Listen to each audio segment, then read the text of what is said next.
Are you a film fan who loves the ultimate home video experience? Look no further than The Disconnected. Your host, Ryan Verrill, is your go-to source for the latest and most accurate information on home video releases, exclusive interviews with industry insiders and filmmakers, and has established a thriving community where every film and physical media enthusiast feels welcome. From hidden gems to blockbuster hits, The Disconnected brings you insider knowledge and a welcoming space to share your love of cinema. Watch every Thursday night at 9:30 Eastern, 6:30 Pacific for the live announcements show and follow The Disconnected on social media to stay updated. Subscribe to The Disconnected on YouTube or on the podcast provider of your choice and dive into a world where every movie night is an adventure.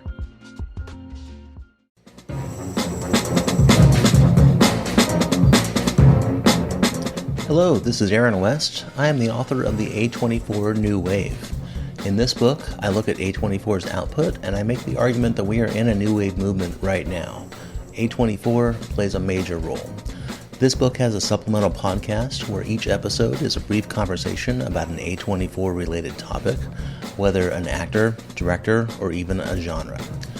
As I continue research for the book and conduct interviews, I expect to record podcast episodes with people involved with the company.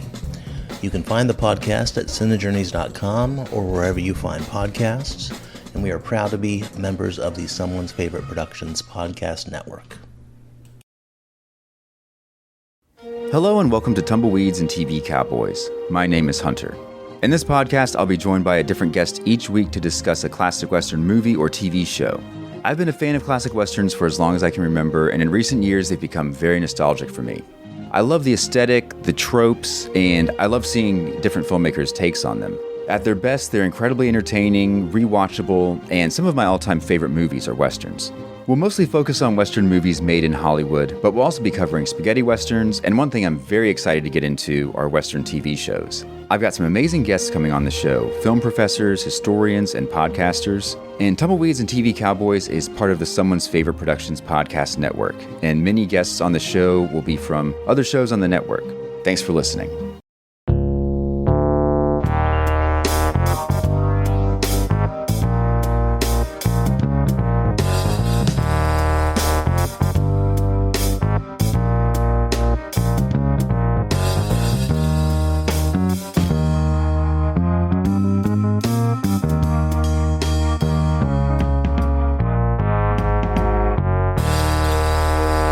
Welcome to the Life and Times of Captain Barney Miller podcast. I'm your host, Mike White. Joining me is the rookie, Chris Stashew. I have all 10 of my fingers. I just checked. Also along for the ride is, well, we've got a special guest. He's here from Internal Affairs. It is Mr. Otto Bruno.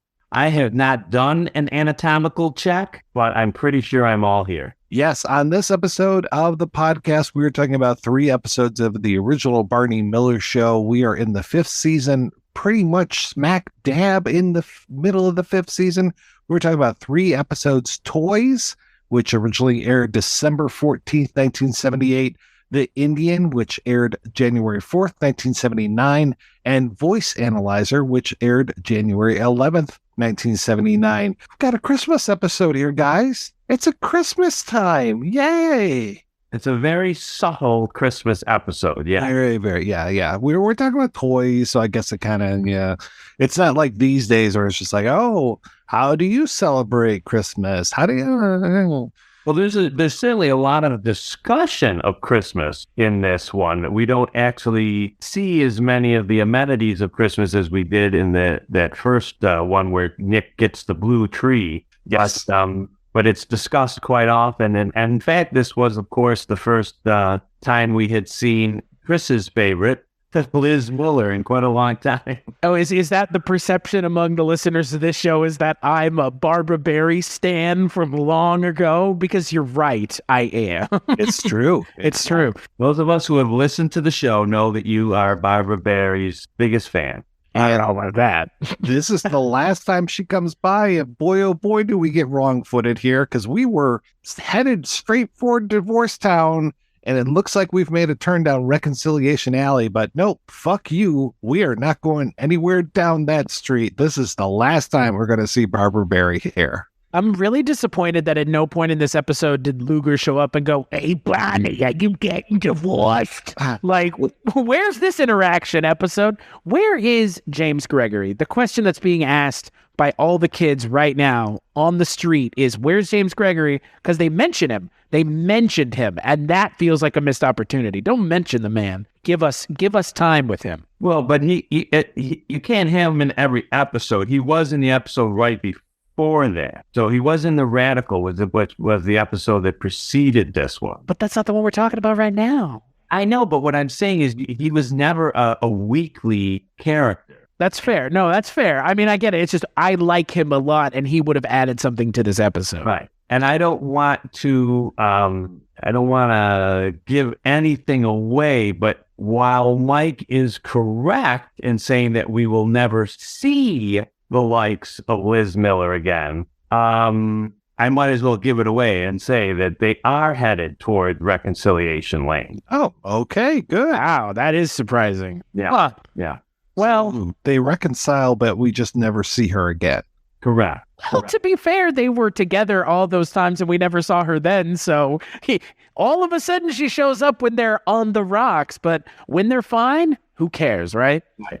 And I think this was basically a case of giving in to the fans, because some of the guys who wrote it, like Tony Sheehan, were telling me that, I mean, people were livid when they separated. Livid. So it's part of Barney's wholesome image. Is that what it is? Because that's kind of what it feels like, right? Like he's the wholesome married one. Nobody else seems to be married, but he's the one, and he's got his life together. Yeah, I was afraid we were going to go down the path of Barney starting to date. Ooh. No, nobody wants to see that. Let's be honest. I don't know. There was that one episode where he was getting hit on by that woman, and it wasn't awkward. It wasn't as awkward as I thought it was going to. Right. Are you talking about the prostitute or? Oh, no, the doctor, the therapist that was like, "Hey, you're pretty hot with that mustache."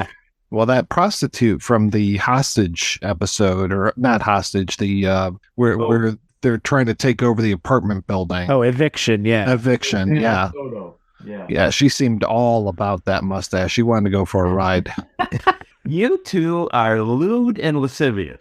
Well, that I'm living up to our reviews right now. I'm getting tired of people telling us that we swear too much, that we're too woke, all this kind of garbage. It's just like, we're talking about the show. We love this show.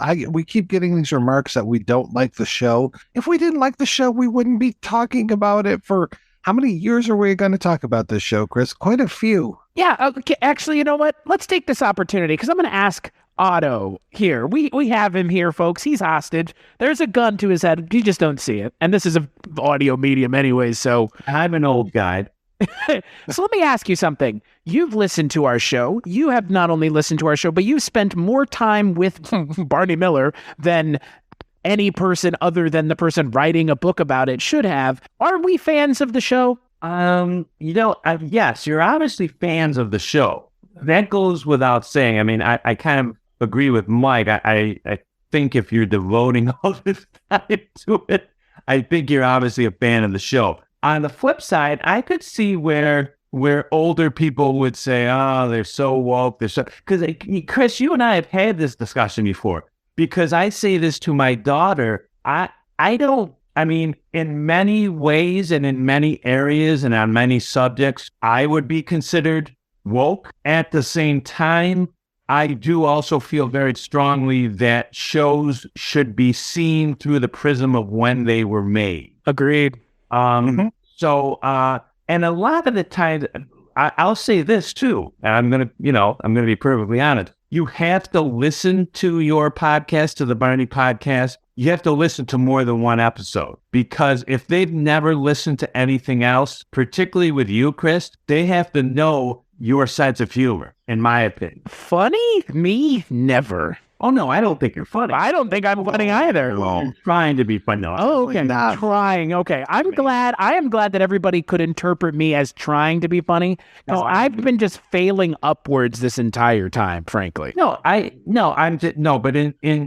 being serious. People have to listen. Right. Like with any podcast, quite honestly, you have to listen to get the feel for the hosts and how their delivery works with the material that they're covering. I mean, I think that goes without saying for any podcast that I've listened to, quite honestly. Yeah. So I could see an old person getting all upset and bent out of shape if you're, criticizing something that they say or do that's no longer acceptable. But I don't think that I would agree that you're obviously not going to be spending all this time on a show that you're not fan of. So that would be a little silly. That is the thing about doing anything with any TV show. Anything is you have to watch it countless times, and you have to do research outside of it. It's we are just like you did with your book that you can pick up over at Bear Manor Media.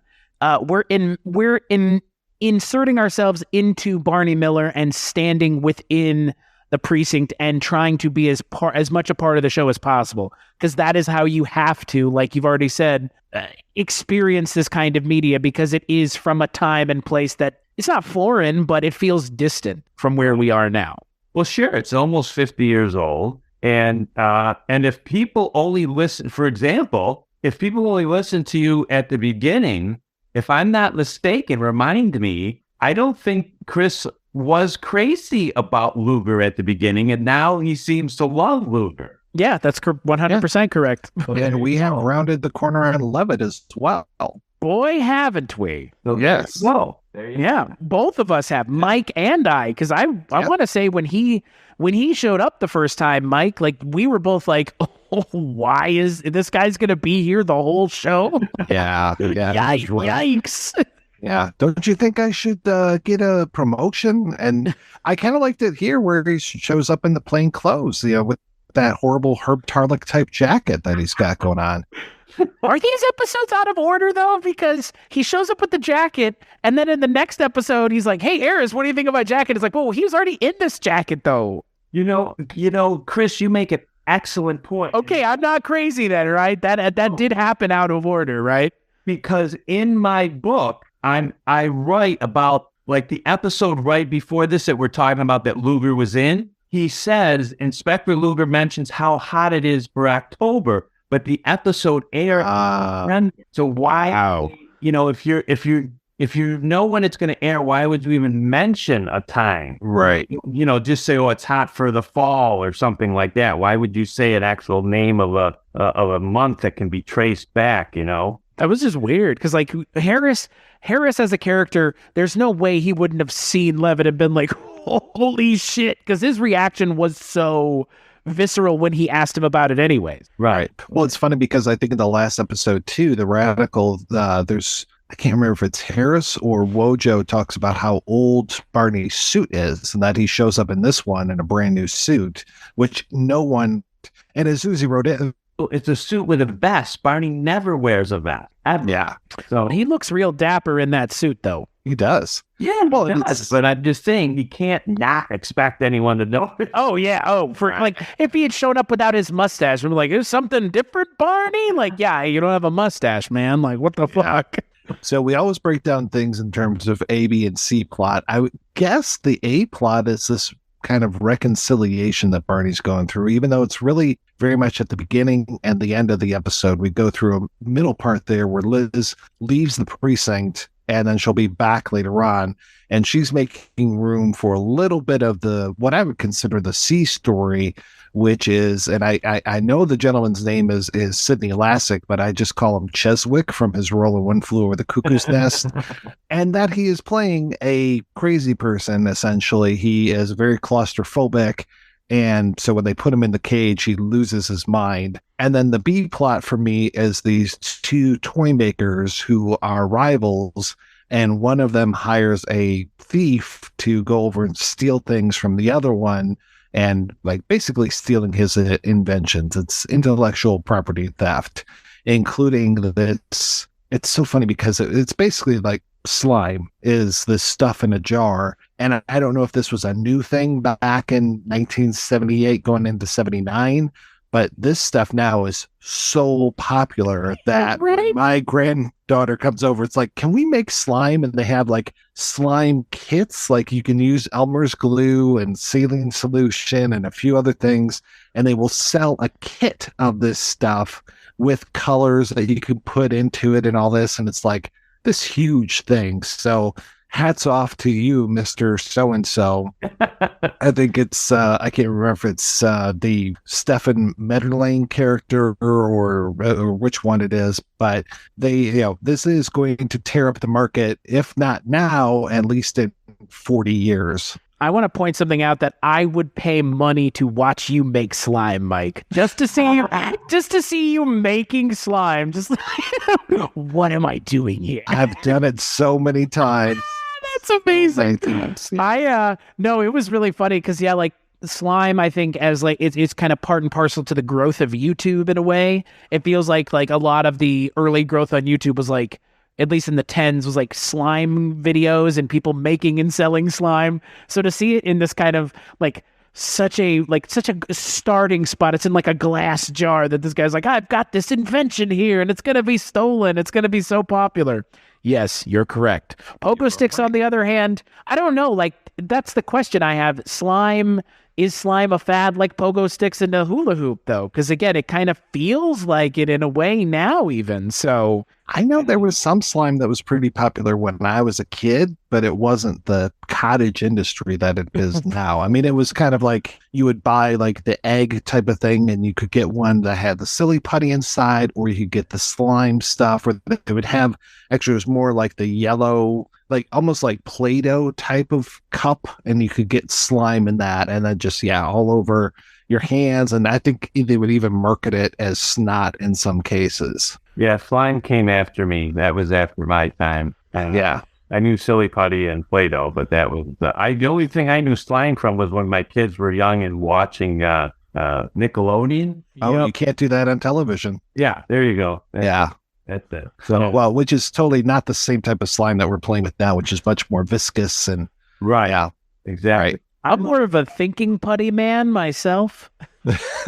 Instead of it being silly. That's a real thing. Thinking putty is a real thing. It's a great fidget toy / resistance tool for your hand at your desk. I'm not joking. I'm being dead serious. Aaron's thinking putty. Oh, okay. It's kind of like the stress balls and all that kind of stuff. They have one that's like magnetic, and they have one that's like heat based. All right. Yeah. That's where Stefan Metterling, just became Crazy Aaron. Oh. Crazy Aaron slime. Well, Stefan Metterling, played by one of my favorites, Walter Janovich. And Janovich was, first of all, I remember him fondly from The Odd Couple when I was a kid, because he did a couple of episodes of The Odd Couple.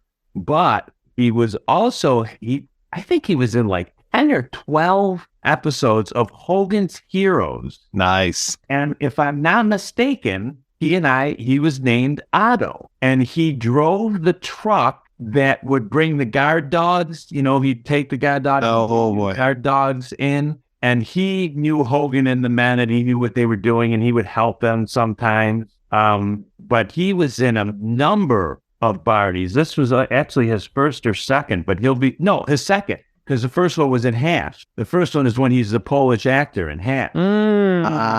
Yeah. So this was his second episode, and as you said, Mike, Sidney Lassick, this was his first of 2 Barney episodes. And yes, he always played those high-strung, neurotic characters, like he did in One Flew Over the Cuckoo's Nest. He kind of reminds me of like portly Burt Young. Yeah. Like Burt, but I don't know, something about his face makes him play that kind of crazy perfectly, right? He does it so well. Yeah, like he was in a movie called Pandemonium that I absolutely love, and yeah, he plays a nut so well. And he was one of the teachers in Carrie. Yeah, every time he shows up, and I know he was in Cool as Ice of all things, but yeah, whenever I see this guy, I'm just like, oh, it's Mr. Cheswick. This is great, and he's so good. Yeah, the things I've seen him in, I always think of him as very childlike. Oh yeah, as he is in this, because he's sincerely sorry, later when he's apologizing to Liz, right? Letting her. I'm waiting for him to say, I don't want his cigarettes. I want my cigarettes. Yeah, no, yeah, you're right. He is very sincerely sorry that he has kind of gone off. And I knew as soon as I saw this guy, I wrote Bellevue in my notes. And right. There he goes once again to our show's favorite place to dump the crazies. Yeah. And Go ahead. The guy who plays his rival in this, the actor's name is Zachary Berger, and in the show he plays Nathan Berman. He will be on Barney one more time in probably the most serious episode ever done of the Barney Miller Show. Oh, wow. And this is a show that had an episode titled Rape. Just want to point that out for everybody at home playing along. Yeah. Well, and I think we've seen just recently, we saw one of the most serious ones. Trust me that I think once you see it, and after, I can't remember now off the top of my head. Have you seen Rape already? Oh, yeah. Oh, well, once you see the one that he's in, it comes in season 7. I think you will agree with me that it is definitely the most serious episode. And in fact, believe it or not, this is going to make it even crazier. In that episode, he plays a guy who runs a joke and novelty shop. Wow. Wow. No. That's all I'm saying. Typecast on Barney Miller. Well, as you will see, he ends up being a very different character from today's character. I think this episode's A plot is the weakest. I'm just gonna say this. Having Liz in this episode didn't add much, unfortunately. I mean, it felt very kind of throwaway. It felt like them just going, all right, well, like you said, Otto, people didn't want this, so we'll have her show up and give her this kind of one-off, and now she's gone, and they're back together, and yeah, like I said, they don't have to address it now because they didn't really address it when they were together for 5 seasons, so just write it out to the end the way you've already done it, because they've already done it for more than half of the show at this point. Like, why? I don't even understand why they had him and her getting separated to begin with. If this is what they're going to do anyways, like what was the point? Yeah. Well, no, I from the way I understood it, no, I don't think this was how they always planned on doing it. I think how they did plan on having them separate and get divorced, and then she would be gone. I think they ended up, again, this is opinion on my part, I think they ended up giving in and just saying people were so upset that we'll just bring her back one more time. And I agree with what you're saying here too. It's not, it feels forced. It's totally exactly what you said. It's what they're doing. They're just bringing her in and trying to put a bow on it and make everyone feel better. And then we still won't see her again after this. To the point where they have all the characters going, "Hi, Liz," over and over again. It's like, yeah, they do know her. Like we do know that. Other than Landisberg, who has to introduce himself, which I did appreciate that they did keep that continuity at least. Right.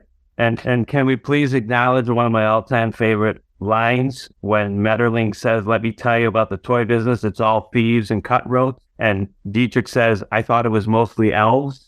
That is a great line.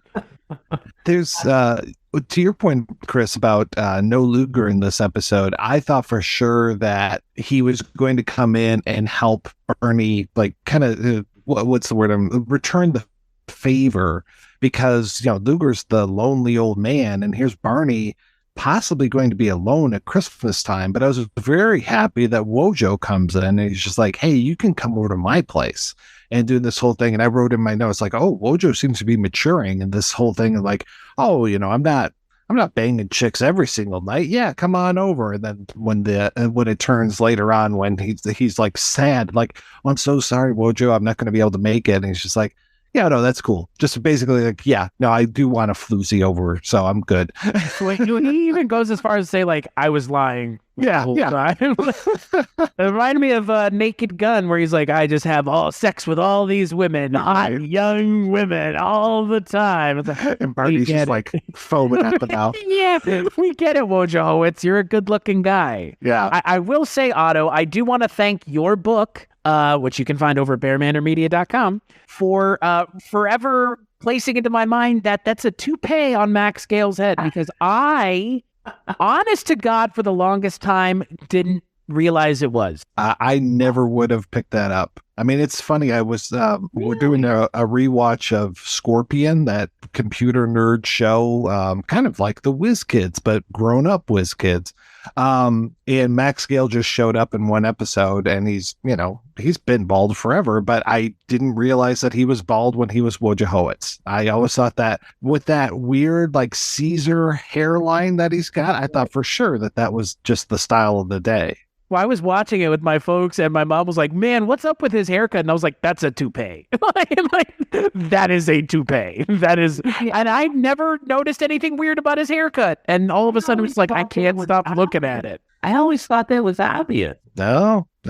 Wow. Yeah. Next thing you're going to tell me, Dietrich doesn't wear glasses. No, he did wear glasses.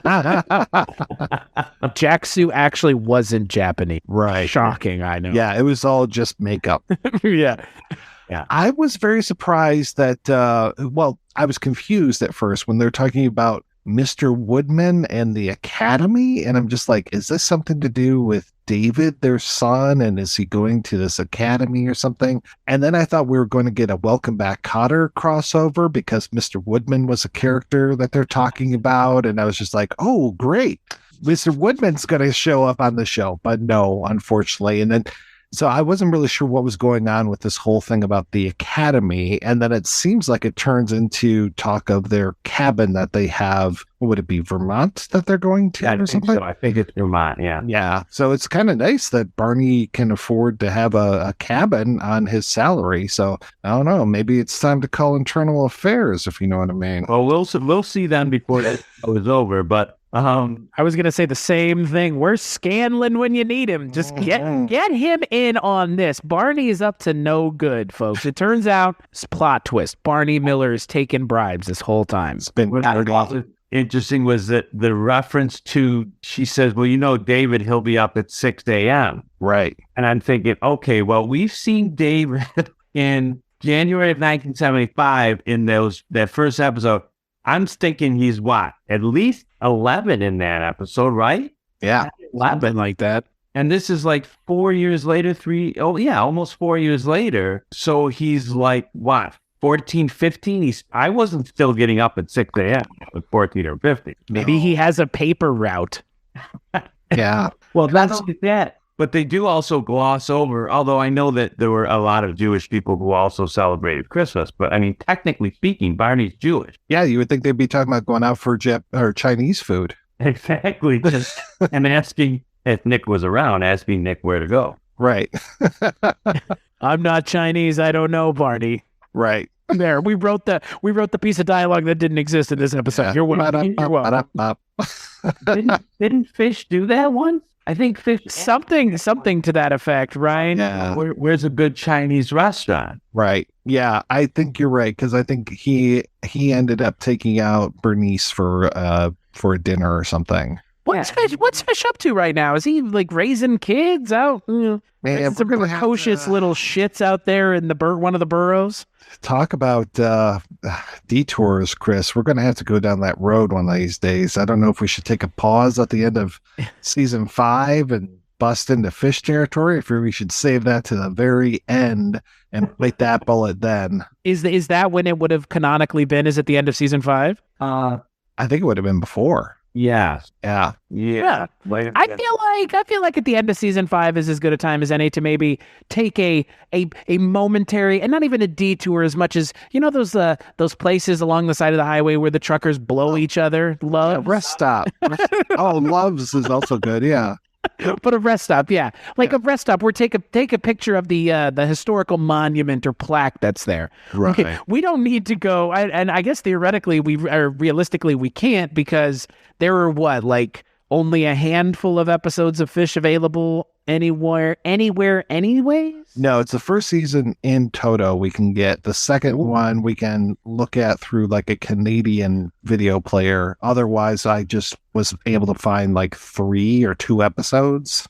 I mean, I don't know. I feel like we should at least talk about it because, for me, and maybe this is just my kind of young person's perception of TV in the 60s and 70s, but people want to talk about like the MCU with spinoffs and stuff. Does anybody remember all these TV shows that exist from like one TV show? The butler of these people has his own show, and the maid and the friend. Like Joni Loves Chachi is based off of characters from another show that were from another show as well, or is it only one level? It's only one It's level. just one level deep, yeah. Okay. But there are some that were like 3, right? Oh yeah.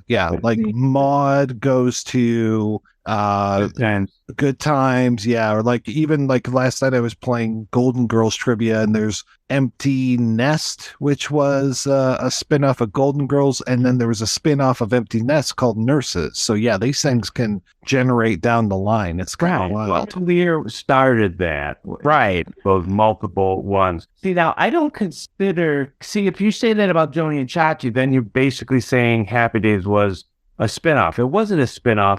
There was a piece of Love American Style, because they used to do 3 stories per hour, and that was essentially the pilot for this. It's like The Simpsons on the Tracy Ullman show. Exactly. Right. But Fish was like the way they were doing these other spinoff shows, where it was a character would leave the show and go somewhere else. Right. So I guess we should watch some of it. You know, again, I think where we came down with Abe Vigoda towards the end of his run, probably it doesn't get much better in that show. And according to Otto's book, Abe Vigoda is kind of what we expected, and he kind of let it go to his head. And I don't know if the work he was turning in was good on Fish, but towards the end of his run on Barney Miller, it wasn't. So... Well, I think the problem with Fish, I don't think was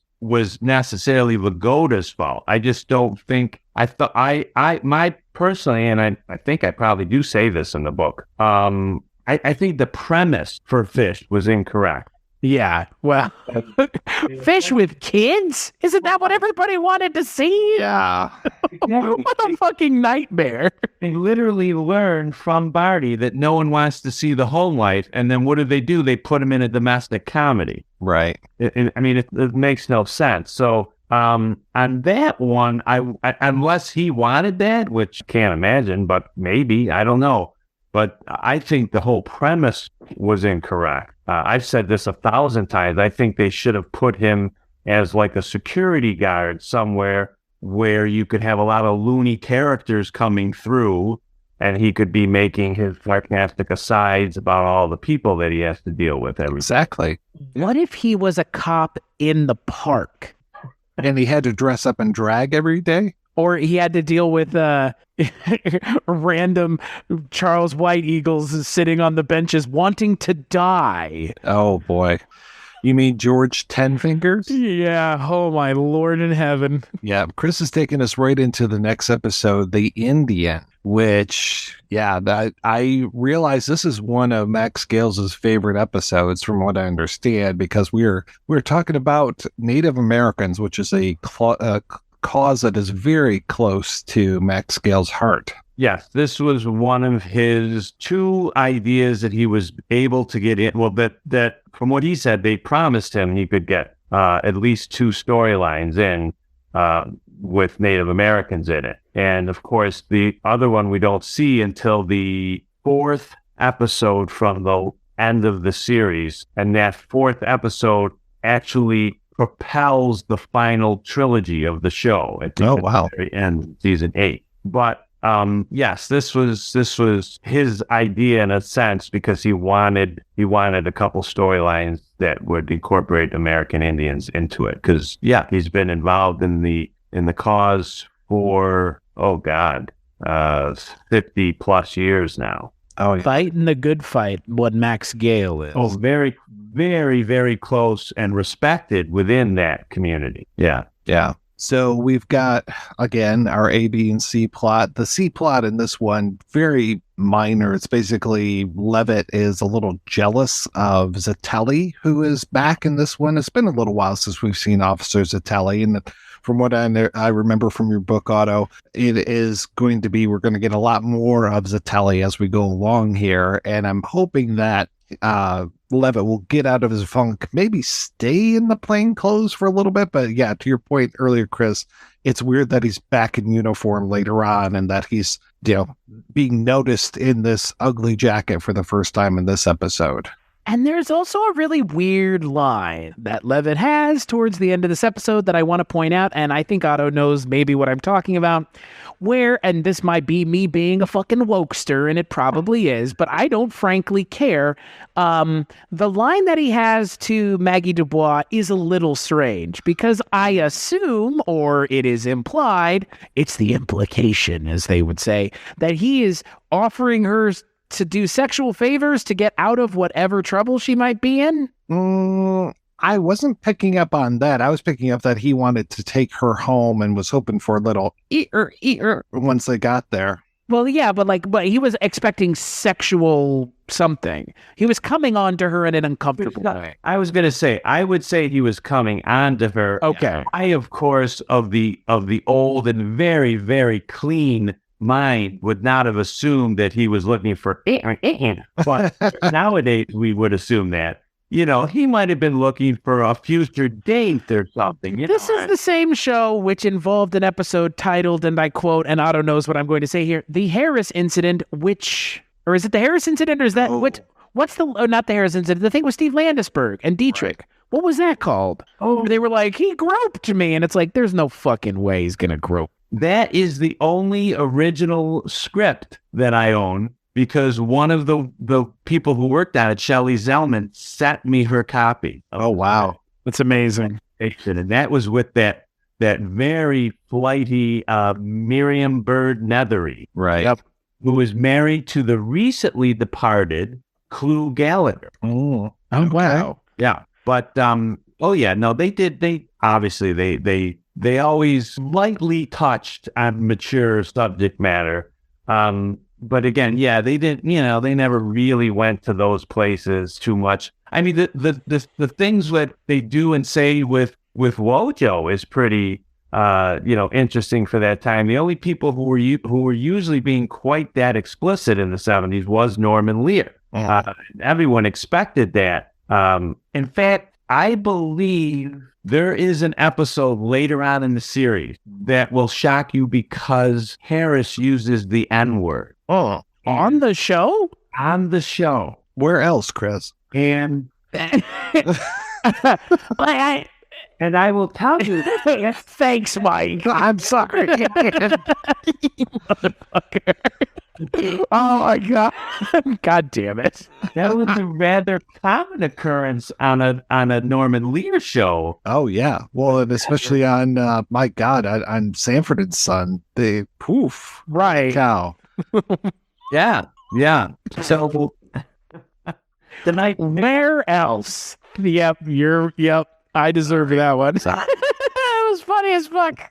No, Harris said that to me in 5 at 1. Right. It wasn't Rod Glass. It was Harris. He looked at me and he said, he said it. All right. I'm actually kind of surprised that he hasn't said it yet on the show, because there have been opportunities for it. Mm-hmm. Yeah. Well, you'll understand when. Oh boy.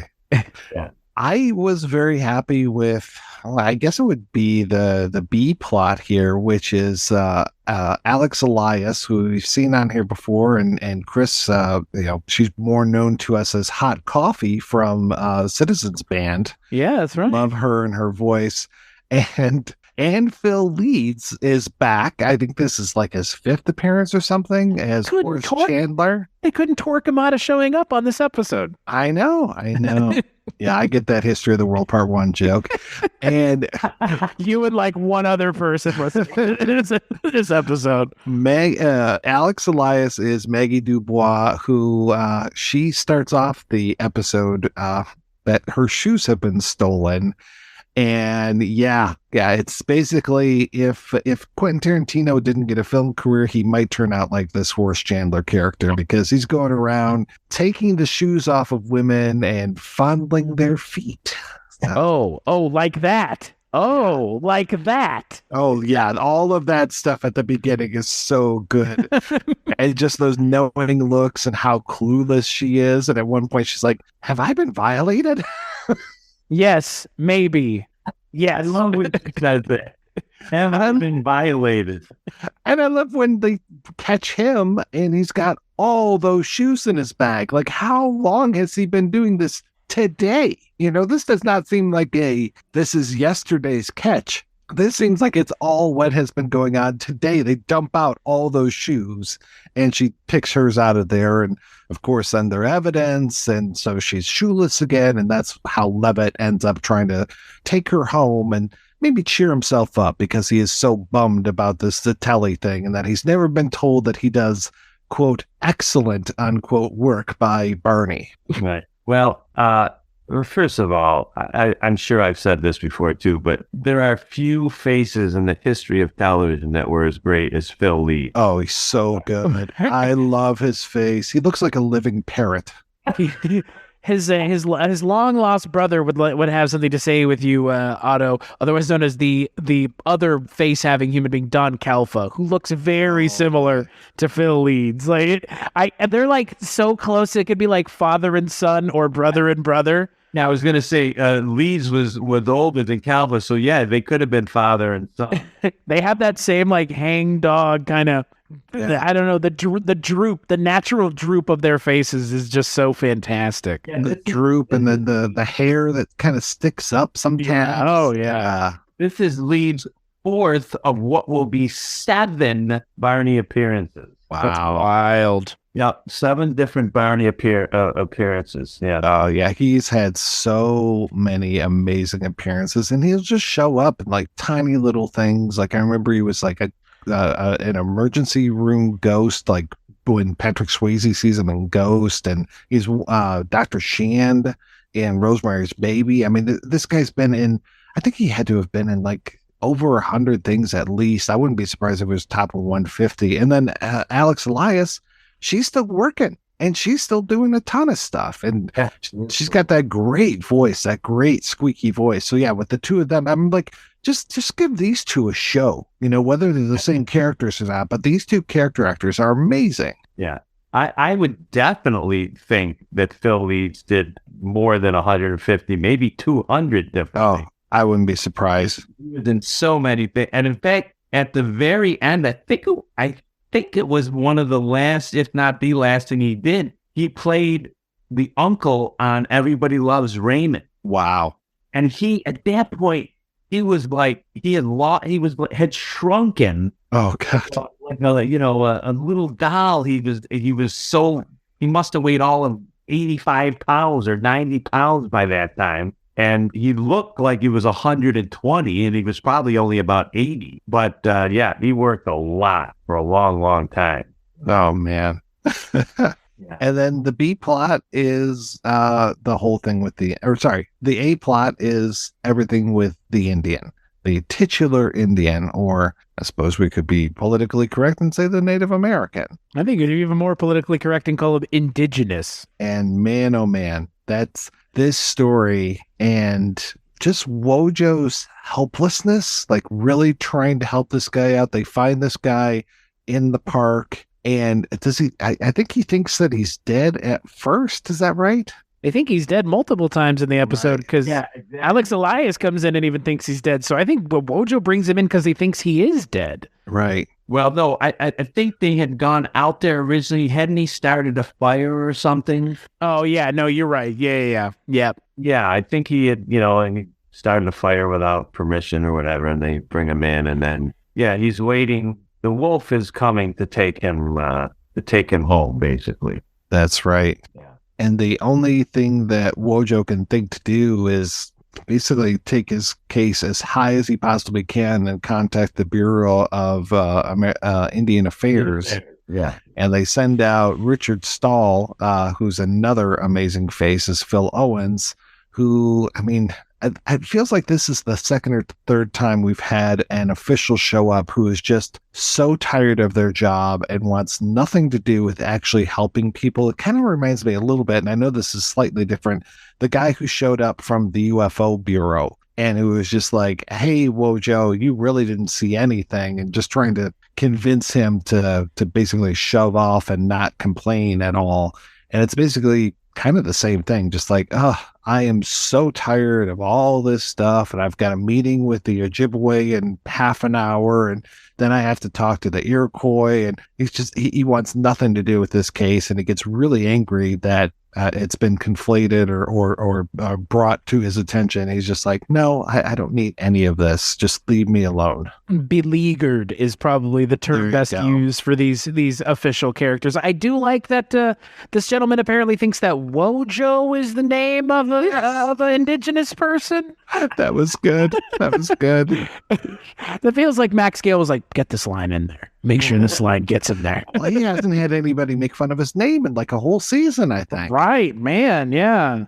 Just like it's spelled. Well, the futility of bureaucracy is a center point of this entire series. I mean, we visited over and over and over again throughout the series. Yep. And will continue to be. I mean, it is a through point. Just like the paranoids with proof. Right. Exactly. So, wow, very good.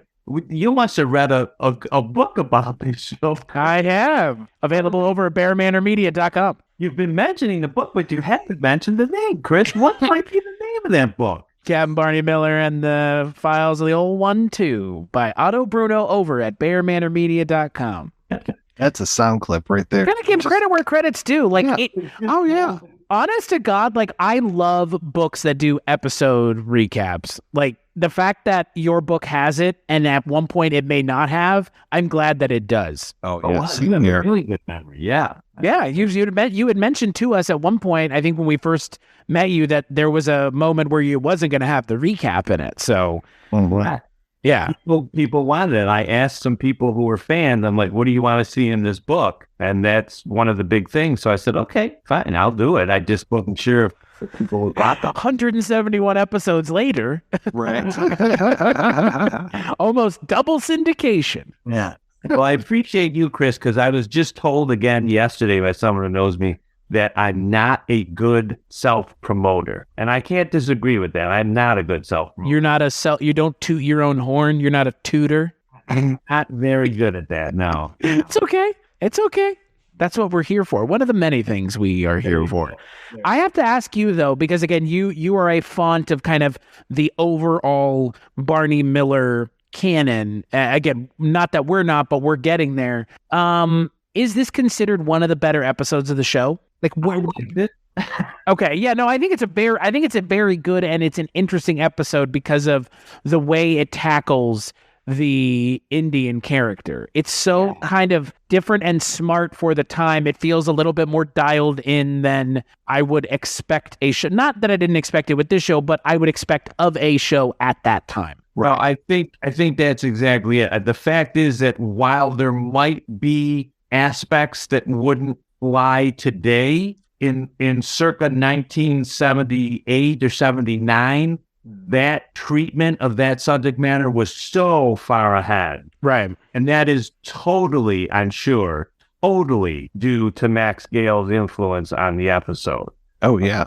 I can't remember if there was a how joke in here or not, but I mean, we are so far beyond where we were even 5 years ago, Chris, when we were talking about Kolchak and the Machimanito, and just how we had, William Smith and Redface and just all of this kind of horse shit about, Indians and all this kind of stuff. And it was just like, and then there was even that one where Richard Keel played an Indian as well. Right. In brownface. Right. I was like, oh my God, can we get away from this stuff? And here we actually have Charles White Eagle playing George Ten Fingers. And I'm like, thank you. You actually have a Native American person playing a Native American. That's very nice. Who I saw earlier this year in Altered States, where they kind of, I mean, it's not, it's about, I don't know, it's about as, they treat it about the same way they treat it here. It's kind of the weird 70s way, but I don't think it's disrespectful. I think about like one of my favorite shows, mentioning Kolchak, The X-Files. At the end of the second season, going into the third season, they incorporate the Anasazi, the real Native American tribe that kind of just disappeared, and they kind of have this whole thing about Mulder being healed by the blessing way and all this shit. And watching it now, it does kind of feel hinky in a way. Like, it's like, oh, the magic indigenous folk, they come and save the white man. Yeah. And like, it does really kind of smack of a way of telling stories and approaching cultures that is not as complex and respectful as it is now. But I don't think that they were going into it then with this kind of cavalier attitude of, we don't give a shit about being respectful. I just don't think they really knew how in a lot of ways. Oh, yeah. I totally agree. That's probably true. Yeah, I think that's probably true. The internet is a massive equalizer for pieces of information that people just need to know to be able to make decisions in a way that is less offensive just right out of the gate. But I also tend to think that no matter what era you're in, you're always going to get some people who are so far ahead of the curve that they're going to treat a subject matter with dignity and respect and more complexity. And then even as the culture in general becomes more educated, you're still going to get people who are going to treat certain subject matters. Oh yeah, for sure. And just kind of sloppily and lazily, I mean, that's part and parcel of the fact that some people are really good at their craft and some are not. Well, I mean, just think about Mazursky, a movie, Harry and Tonto, a movie we watched earlier this year, Otto, for the Culture Cast, which you can find over at weirdingwaymedia.com. They treated, I think, the character in that movie about as respectfully as they treat the character in this, where it's like, we understand that we don't understand their culture entirely, but we're not going to, like Mike, like you said, poke fun at the how or, hey, how are you? Like, none of that. Like, Right. Oh, there were some weird shots in this one of George Tenfingers.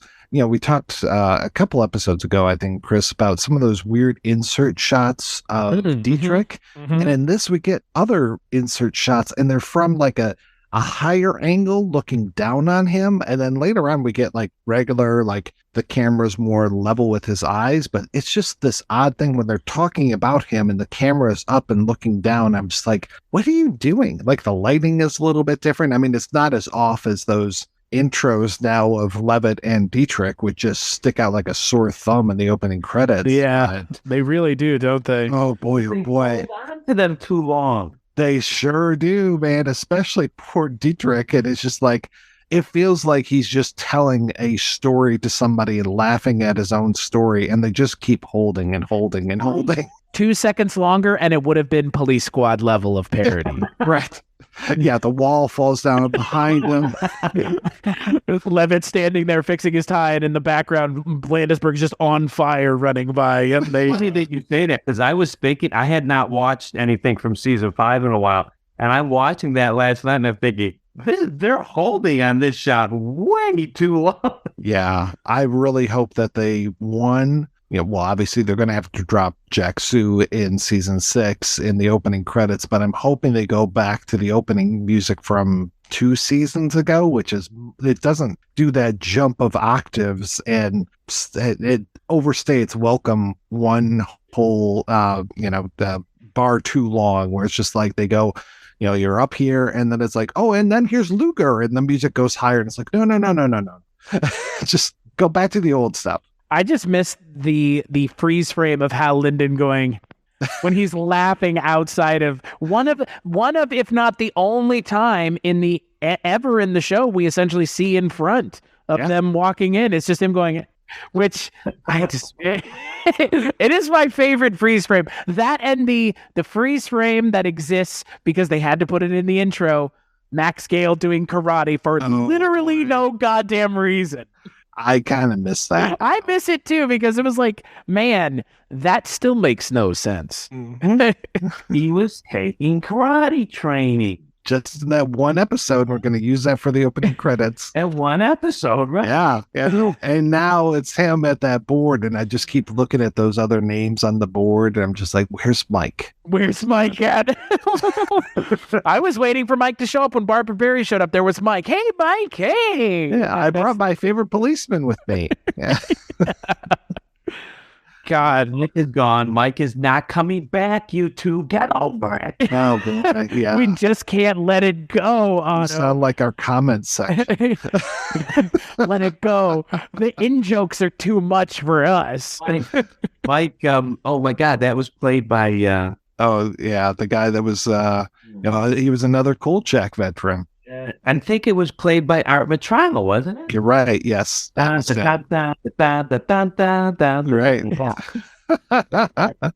Yeah. Yep, he was part of the Headless Biker episode of Kolchak. Yep, that's Had a right. much more satisfying role in that, let's say.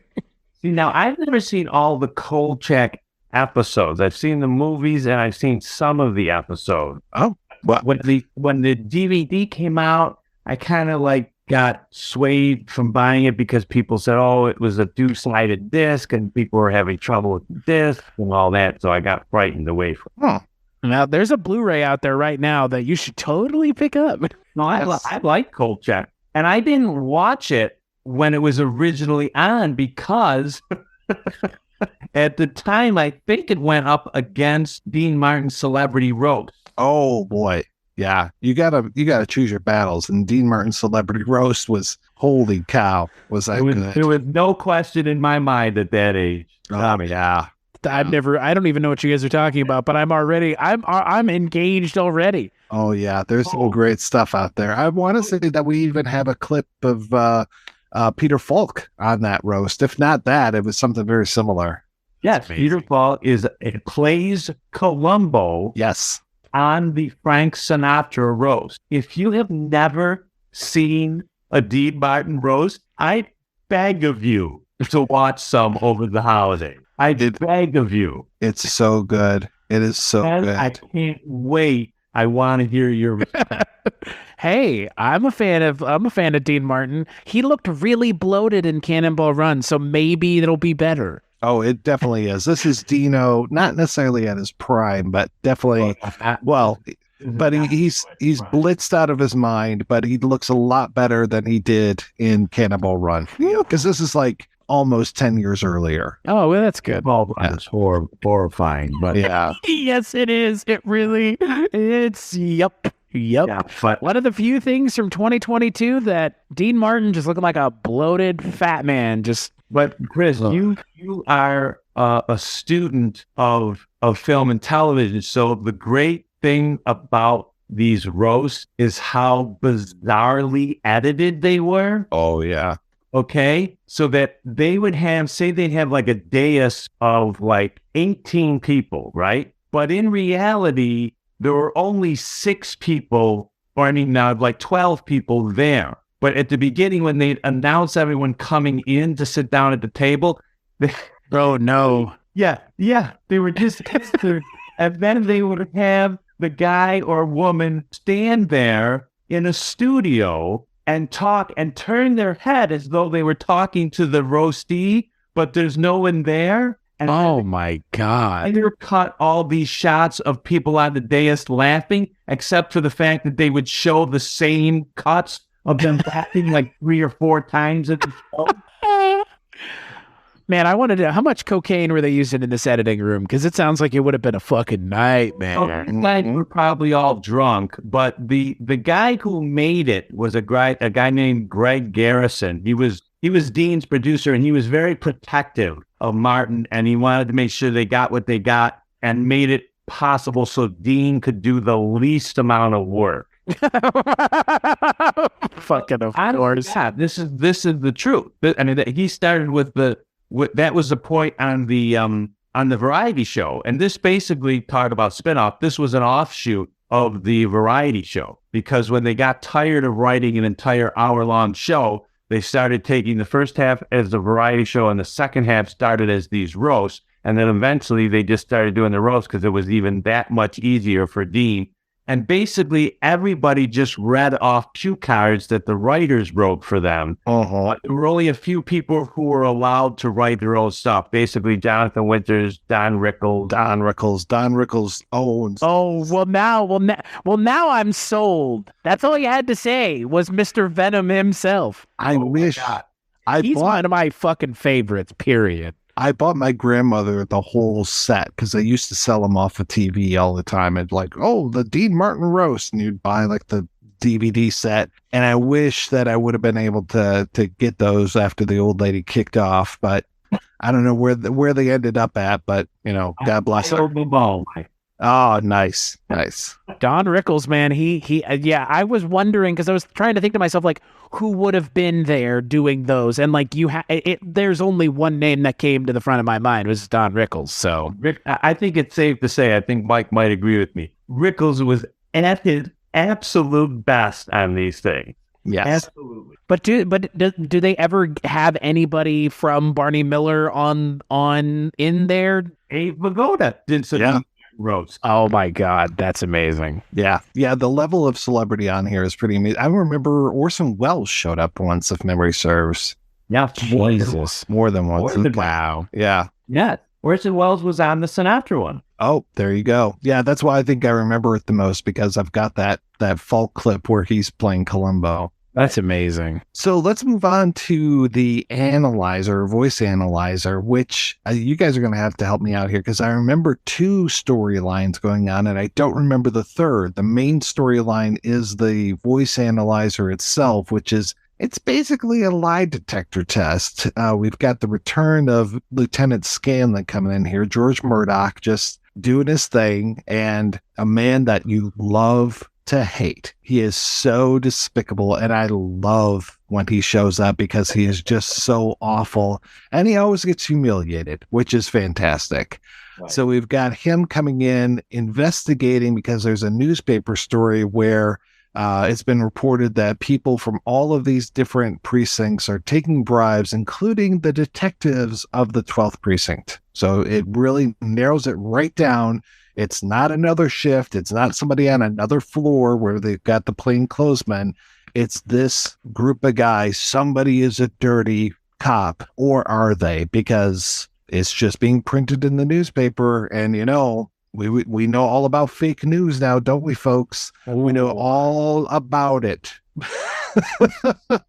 It's the worst deal we've ever had, frankly. This was actually in Newsweek, the magazine, the weekly news magazine that was a national magazine. I don't even know. Is it still in print, Newsweek? I'm not sure. It was like the rival for Time for a long time. Correct. It was Time's big rival. And then later on, they introduced that U.S. News and World Report. Right. It was like 3 networks and 3, because Time was owned by CBS or vice versa. CBS was owned by Time or something. Time Life presents. Yeah, right. But Mike, I don't think I think those are the only 2 storylines in this. Are the bribery scandal and Scanlon, and the what do you call it? The Furrier. Furrier, right? The stolen furs. The stolen furs. Right. Now we got 2 now. Two Grease cast members are now part of this show. We got good old Barry Pearl not looking like a teenager. Definitely not. Definitely, he's no teenager. Facebook was, I have to admit, that Facebook was really a big help in this book, because I originally joined Facebook because they wanted me to do it on the radio station I was on, because I wouldn't have been my thing. And when I learned very quickly on Facebook was to not use Facebook the way it was originally intended, and I started using Facebook the way, what was the one that people were supposed to use for business network? LinkedIn. Thank you, LinkedIn. So I started using Facebook the way LinkedIn was meant to be used. And at one point, I was writing something on Facebook one day about the fact that I was researching the book or whatever. And Barry Pearl was a friend of mine on Facebook. And he sent me this story, this remembrance of his time. Oh, wow. This episode. And I credit him in the book. And I tell the story on this episode where he said he was a child actor, and he was in Bye Bye Birdie on Broadway. And when Bye Bye Birdie went on the road, they went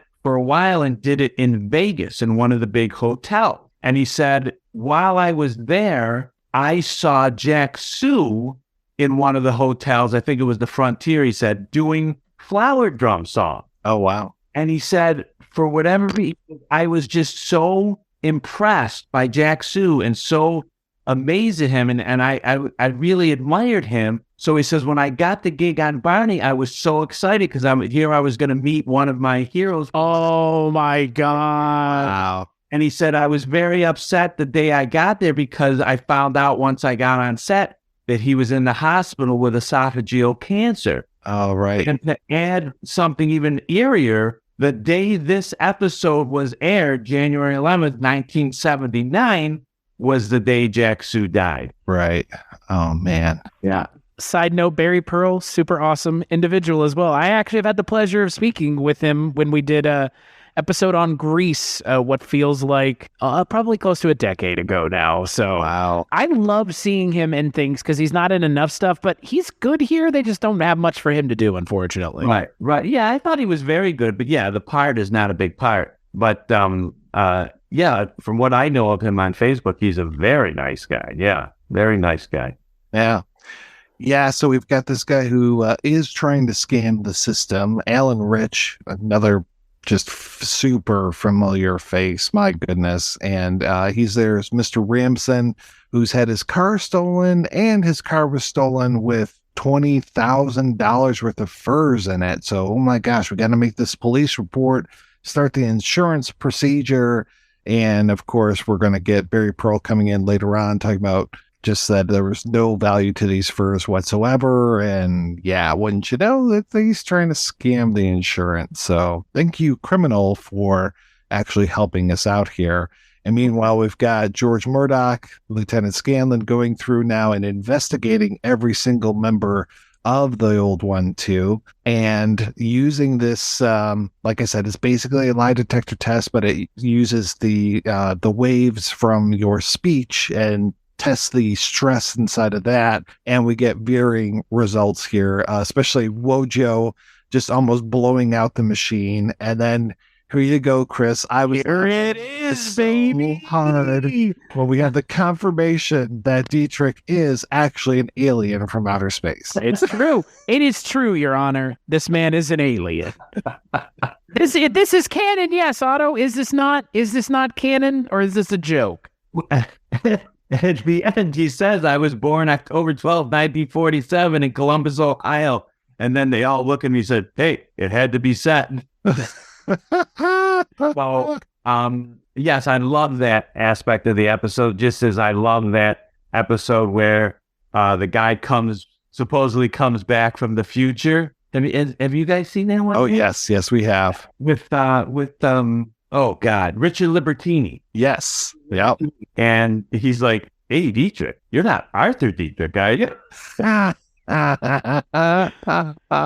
He's a fucking alien. There's no other explanation at this point, and he's immortal. And you know what? I'm glad that there is this kind of in-joke on this show. I really am. Because they have gone so many times into this interesting direction that, again, felt like it should have just been on Kolchak, where we have a werewolf and we have, I guess, a ghost at one point. Both Kevin Tigar episodes. Tiger, however you pronounce his name. Kenneth Tiger, yeah. But that they just kind of go all the way with this, I do appreciate. I do really appreciate it. Even if they're not being serious, it's headcanon for me now. It's wonderful. I was so happy with it. Just to have those different reactions between the two, and then that Barney actually gets to use the machine against Scanlon later on and catch him in all the lies that he's trying to do. Like, oh, no, this won't be held against you. And the machine just goes off. And that poor put upon guy that's trying to actually like use the machine, the calibration guy who's monitoring everything. That guy he hates his life. And I kind of appreciate him for that. I'd like it acknowledged that guy, his name is Philip Roth. He didn't do a lot of stuff. Yes, not the author, the actor. Right. Philip Roth. But he is also in one of my all-time favorite films, and that is What's Up, Doc? Yeah. Too. He plays like the government. He almost plays like a spy in that. Who's after this, supposedly, I guess, a journalist who has stolen government documents to try to show the people, what the government is doing without telling them and stuff like that. He's brilliantly funny in that as well. But I also wanted to just make a quick mention that Alan Rich, along with Phil Leeds in the other episode, both were blacklisted during the Black. And Danny actually kind of made a habit of hiring people who had been blacklisted. Oh yeah, we've seen Jeff Corey's already shown up. I remember he was blacklisted. Jeff Corey, yeah. He does it a number of times. So I always found that very very interesting. Gave me another reason to like Danny. Yeah, and also another Phil Broth was also another patient in One Flew Over the Cuckoo's Nest. So a common theme here, as well as, of course, Chris, we were talking earlier, Jimmy the Shoeshine Boy from Police Squad as well. Yeah. Lots of good faces in that crowd. I remember Roth and Cuckoo's. I haven't seen Cuckoo's Nest in so long. I got to go back and see it again. It's been too long for me as well. I mean, that's one that I try to watch every couple of years. Yeah, the great film. Yes, it is. I've never seen it. Oh wow. Oh well, you should talk to Father Malone, but also you should probably think about that because we're going to be doing all those great Milos Forman films in May on the Culture Cast, available from weirdingwaymedia.com. There you go. It's on my list of movies to watch. I have the book. I bought the book earlier this year. The book's a little different, my friend. Well, that's fine. That's fine. I like to read, so it's just more along the lines of I have the book, which means once I read said book, I will watch said movie, no matter how different they are. It's like the war. I read The Warriors too. Vastly different from the movie. Very different from the movie. Oh boy. Yeah. I haven't read Cuckoo's Nest. Oh my God. I just remember all that talk about the Combine. The Combine's coming for you and all this. And it's kind of interesting that it's all narrated by Chief. Yeah. Yeah. I'm trying to remember when I read it. All I can tell you was that it was long before Chris was born. That's all. That's a very large. More time was before than after. Yeah, I probably read that book before Chris was born as well. Yeah. Yeah. Also, to be young again. So yes, of course, Lieutenant Scanlon walks away with egg on his face, swearing revenge, spitting, and he's going to get you one of these days here, Barney. One of these days you're going to slip up. I'm going to find out about that cabin, and I'm going to come for you. And I would have had you too if it hadn't been for that meddling alien. Yes. There you go. And yes, you can. I'm sure you guys already know this, but rest assured, this is not the last of that you've seen. Oh, I sure hope not. No, we got 3 more seasons, man. We even got more of this season here, because on the next episode we're going to be back and we're going to talk about The Spy. We're going to go ahead and cover both parts of Wojo's Girl, which I think, out of memory serves, you think that that's one of the worst episodes of Barney ever? I think part 2 of Wojo's Girl is the worst episode in the history of the series. All right. Well, right. We're going to try to wash the bad taste out of our mouth, and we're going to wrap that episode up with Middle Age, because then we're going to have 2 more episodes after that of the 5th season. And then, according to our talk earlier, we're going to dip into some fish territory for a little bit. So then, God bless us.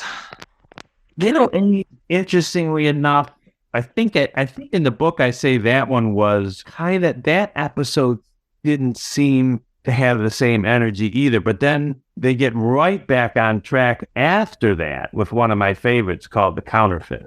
Again, we've got Max Gale back in the directing seat. For those 2 episodes afterwards, we're going to have Max Gale in the directing seat one time each, and then we were talking earlier, Chris, this is the season of Noam Pitlick just doing his thing for almost every single episode. Yeah, I guess as we end this episode, because I always ask you, Otto, since this is your appearance for the 5th season of the show, where is it considered in the pantheon of Barney Miller? Because I think, Mike, I don't want to speak for you, I'll speak for myself. This has been a season of some very high highs, not a whole lot of really low low. There have been some issues with the season, I think, but those issues kind of exist because of real life things like Jack Sue, obviously. And then, the Barbara Barry stuff also being kind of a real life thing. So I'm just curious, where does the 5th season stand in the Barney Miller kind of series as a whole.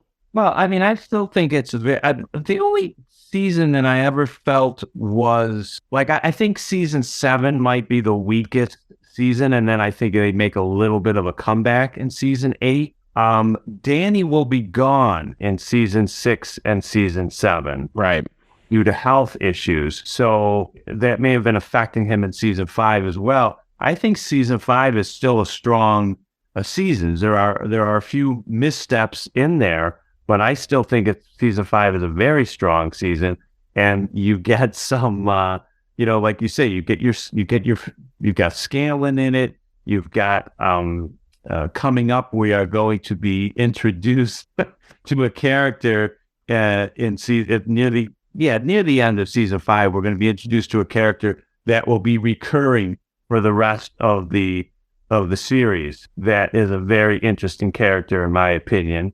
No, I think it's a strong season. I think probably like most sitcoms, for whatever reason, season 3 is the strongest. I don't know why that is among sitcoms. I always used to say the same thing about the Andy Griffith Show, that season 3 was the strongest. But no, that's a great thing for me about Barney is just how consistent it was throughout the course of it. I mean, season 1, watching it now is a little hard to watch because the characters haven't found themselves completely yet, but it's still incredibly well written. And even season 7, when I think it loses a little of its mojo, it's still better than most of what's on television. So it was incredibly consistent. I think season 5 is a strong season. Yeah.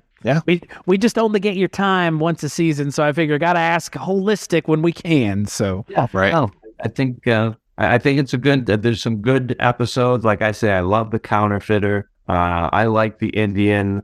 I thought these episodes, these 3 we discussed today, I thought they're all strong episodes. I thought they're all good episodes. And of course, because I love the Dietrich character so much, of course, season 5, he's really coming into his own. So, oh yeah, he feels like the star of this season. I think we've obviously talked about him a lot because we're both huge fans of what he has brought to the show, but this season has definitely felt like he is the one who the jokes are going through almost constantly, which, again, not going to complain about. I just don't want it to be a Abe Vigoda situation again where it's like, all right, not everything has to be a Dietrich joke. Uh-huh. Yeah. No, I don't think so.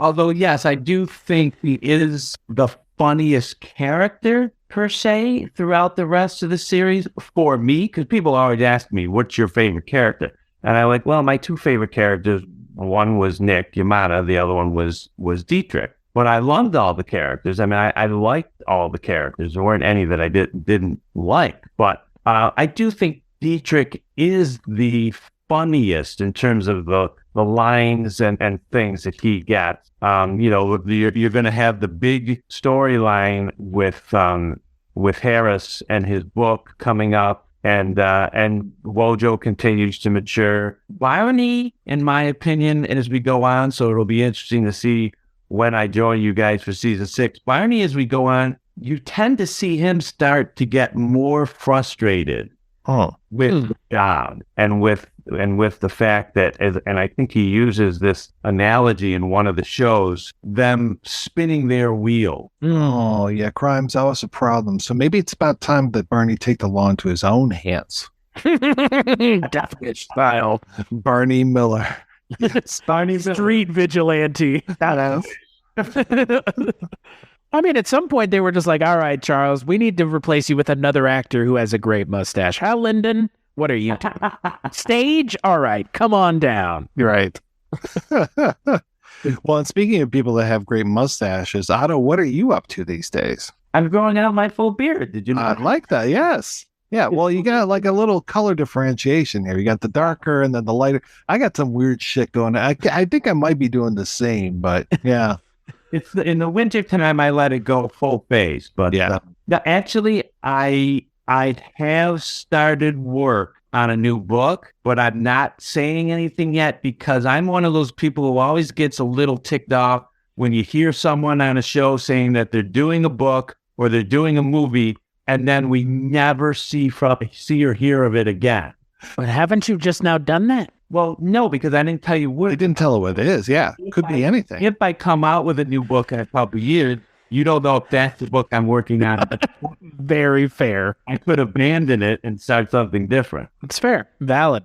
But what about the books you have worked on and have completed? Where could people find those? Barney Miller book, Barney Miller and the Files of the Old One too, as you so kindly pointed out, Chris, is available at bearmanormedia.com. It's also on BarnesandNoble.com and Amazon.com. And I'm just getting ready to do some more teaching, and then hopefully when the weather clears up, we'll do some more speaking engagements and stuff like that. My IT guy is home from school now for a month, so I'm going to decide whether I'm going to actually do another website, because I haven't had one for years. I know people are telling me I probably should, but we'll see what happens with that. So I'll keep you informed. Don't worry. I'm personally very excited about the fact that I'm now in the universe, in the podcast universe of both Chris Dashew and Mike White.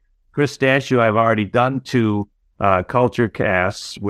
I did 1 culture cast and 1, give me the name of it? Bollywood Cinema Club, available at weirdingwaymedia.com. There you go. So I've done 1 each of those.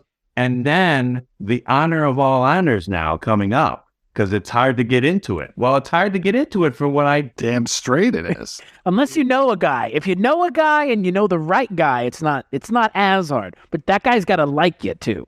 I'm going to be on the projection booth in 2023, and I am very honored and excited about that. I think you're going to be on like 3 times or something. I am. I get to do Rules of the Game, the Notchka, and the Black Legion. Quite a triple feature there. And where can people find that podcast, Mike White, The Projection Booth, the internet's finest movie podcast? Just like this podcast, you can find it over at weirdingwaymedia.com, as well as all of your other platforms, your Stitchers, your iTunes, all that kind of stuff. Go on over, subscribe, leave us a review, as long as it's kind things to say. Don't talk about how woke I am. I already know.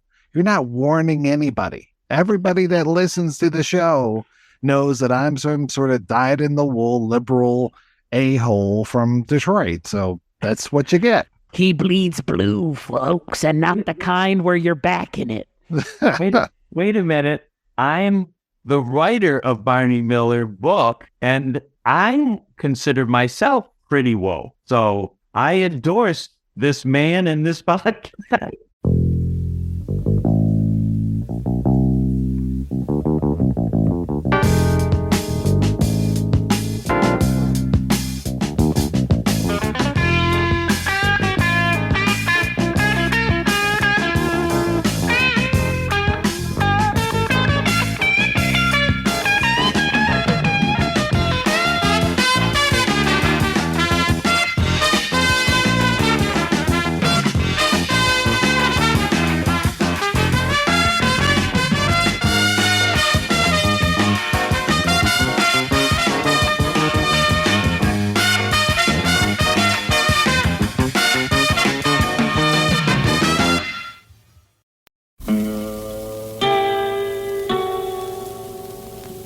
Hello, filthy movie lovers. My name is Gentry Austin. And I'm Casey Scott.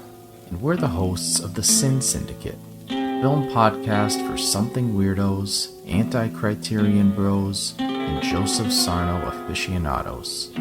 Join us semi-weekly as we peer into the adults-only theaters and sticky-floored cinemas of the golden age of sexploitation, when the morals were loose, the laws were murky, and the intercourse was all simulated. Find us now on the Someone's Favorite Productions podcast network.